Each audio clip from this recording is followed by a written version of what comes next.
Usually on this show, we get you the big faces from Indian industry and global industry. But my guest today is actually the person who all of these business leaders reach out to when they want to do a major deal, like a merger and acquisition or a restructuring, which is quite major, because she is one of India's top corporate lawyers.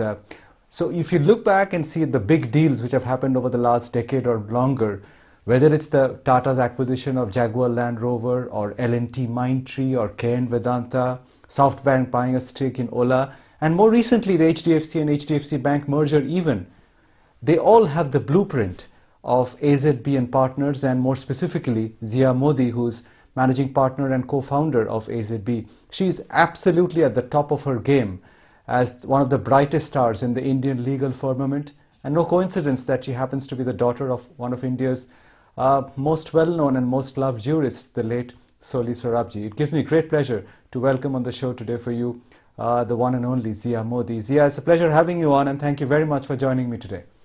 Thank you so much, Udayan. It's a pleasure. Thank you. Tell us first, is it an exciting time to be a lawyer? I'm a top-notch lawyer today in India, because there's so much going on in the M&A landscape, foreign direct investment, and even this much spoken about judicial activism in the public space. Is it exciting?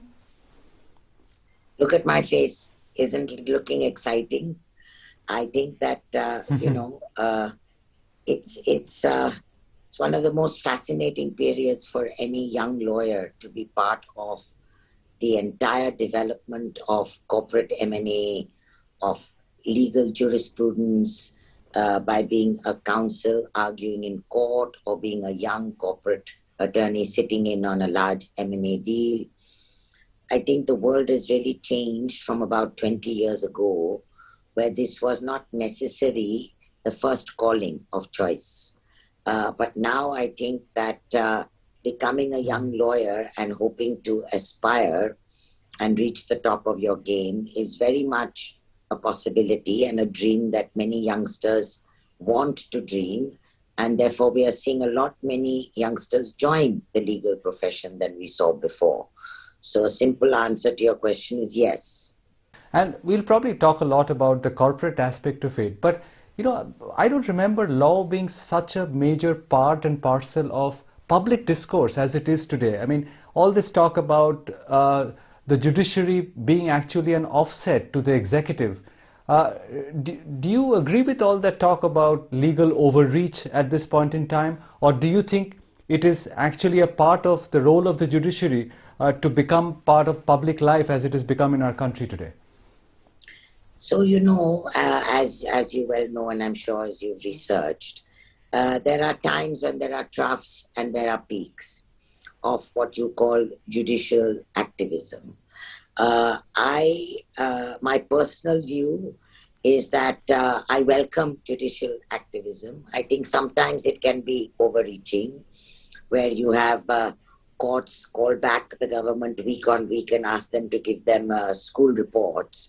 But other than that, I think that what keeps all three branches in check is the fact that they are ultimately accountable for their behavior and their accountability, so to speak, to the judiciary. There are some things that would never have happened without judicial intervention. You take the writ of habeas corpus, you take the under trials being kept in prison, you take the situation in orphanages, you take so many public interest litigations which have led to change in legislation, better government behavior, and a sense of wariness that if you overstep the moral line, the Supreme Court is there to come and ask you to be accountable.